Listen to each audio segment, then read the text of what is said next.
നമസ്കാരം. കേരള കാർഷിക സർവകലാശാലയിലെ വെള്ളാനിക്കര ഗ്രാമീണ കൃഷി മൗസം സേവാ യൂണിറ്റ് 2026 ഫെബ്രുവരി 24 തയ്യാറാക്കിയ കാർഷിക കാലാവസ്ഥാ നിർദ്ദേശക ബുള്ളറ്റിൻ. ജില്ലയിൽ ഒറ്റപ്പെട്ട സ്ഥലങ്ങളിൽ നേരിയ തോതിൽ മഴയ്ക്കു സാധ്യത.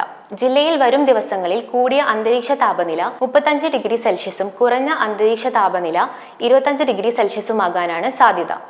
അന്തരീക്ഷത്തിലെ ഈർപ്പത്തിന്റെ അളവ് 43 മുതൽ 94%, കാറ്റിന്റെ വേഗത മണിക്കൂറിൽ ഏകദേശം 3 കിലോമീറ്റർ വരെ ആകാനാണ് സാധ്യത. പൊതുനിർദ്ദേശങ്ങൾ: കാർഷിക വിളകളിൽ രോഗകീടങ്ങളുടെ ആക്രമണം നിയന്ത്രിക്കുന്നതിനായി മുൻകരുതലുകൾ സ്വീകരിക്കേണ്ടതാണ്. കാറ്റിന്റെ വേഗത കൂടി വരുന്നതിനാലും ബാഷ്പീകരണം കൂടുകയും വരണ്ട അന്തരീക്ഷ സ്ഥിതി തുടരുന്നതിനാലും ആവശ്യഘട്ടങ്ങളിൽ വിളകൾക്ക് നന കൊടുക്കേണ്ടതാണ്.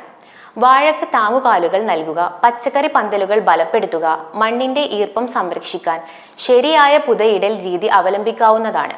മൂപ്പെത്തിയ നെൽപ്പാടങ്ങളിൽ കൊയ്ത്തു നടത്താവുന്നതാണ്. പുഞ്ചകൃഷിക്കായുള്ള ഞാറ് 4-5 ഇല പ്രായത്തിൽ പറിച്ചു നടാം. സ്യൂഡോമോണാസ് കൾച്ചറിന്റെ ലായനിയിൽ വേര് അരമണിക്കൂർ കുതിർത്ത് നട്ടാൽ പിന്നീട് പോള രോഗം, പോള അഴുകൽ, ഇലപ്പുള്ളി രോഗങ്ങൾ എന്നിവ ഒരു പരിധിവരെ തടയാം. കുരുമുളകിൽ കാണപ്പെടുന്ന നിമാവിരകളെ നിയന്ത്രിക്കുന്നതിനായി മിത്രകുമിളായ പോച്ചോണിയ ക്ലാമിഡോസ്പോറിയ പൊടി 10 ഗ്രാം നന്നായി പൊടിച്ച 2 കിലോ ചാണകത്തിലോ കമ്പോസ്റ്റിലോ ചേർത്ത് ചെടികളുടെ തടത്തിൽ ഇട്ടുകൊടുക്കുക.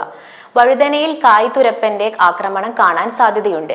ഇവയെ നിയന്ത്രിക്കുന്നതിനായി വേപ്പിൻ കുരു സത്ത് 50 ഗ്രാം 1 ലിറ്റർ വെള്ളത്തിൽ തളിച്ച് കൊടുക്കാവുന്നതാണ്. ആക്രമണം രൂക്ഷമാണെങ്കിൽ 3 മില്ലി ക്ലോറാൻട്രാലിനിപ്രോൾ 10 ലിറ്റർ വെള്ളത്തിൽ ലയിപ്പിച്ചു തളിക്കുക. മൃഗസംരക്ഷണം: തൊലിപ്പുറമേ ഉള്ള പരാതങ്ങൾക്കെതിരെ ജാഗ്രത പുലർത്തണം. പനി, വിറയൽ, വിശപ്പില്ലായ്മ, മൂത്രത്തിൽ തവിട്ടു നിറം എന്നിവ ശ്രദ്ധയിൽപ്പെട്ടാൽ ഉടൻ വെറ്റിനറി ഡോക്ടറുടെ സഹായം തേടണം. നന്ദി.